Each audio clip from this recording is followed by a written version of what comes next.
भीष्म पितामह जी जब आखिरी में बाणों की सैया में पड़े हैं, 6 महीना व्यतीत हो गए, जब देखा भगवान ने कि अब अंतिम होने वाला है ज्ञान का सूर्य, तो युधिष्ठिर जी से कहा चलो ले लो चल करके ज्ञान, नहीं ऐसा महात्मा युगों में पैदा होता है। भीष्म जी बड़े महात्मा अखंड बाल ब्रह्मचारी परम ज्ञानी, तो गए वहां, पांडव और द्रौपदी जी भी थी।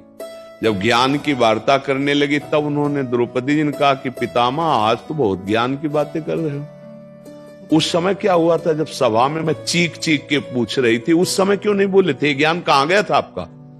तो उनका बेटी क्षमा करना, उस समय पापी दुर्योधन के अन्न के प्रभाव से 6 महीना हो गए बाढ़ पर पड़े हुए, सब रक्त बह गया, अशुद्ध और भारी पीड़ा से प्राश्चित हो चुका। अब मेरी बुद्धि शुद्ध हो चुकी, अब जो प्रश्न करोगे उसका उत्तर नहीं। समझ रहे हो? पापात्मा पुरुष का अन्न खाने से अखंड बाल ब्रह्मचारी भीष्म जैसे महापुरुष भी कह रहे हैं कि बुद्धि ठीक निर्णय नहीं कर पाए। तो अगर अधर्माचरण से कमा के आप दान भी करोगे तो पाप ही होगा, क्योंकि वो भजन के लिए बैठा था, उसकी बुद्धि भ्रष्ट कर दी।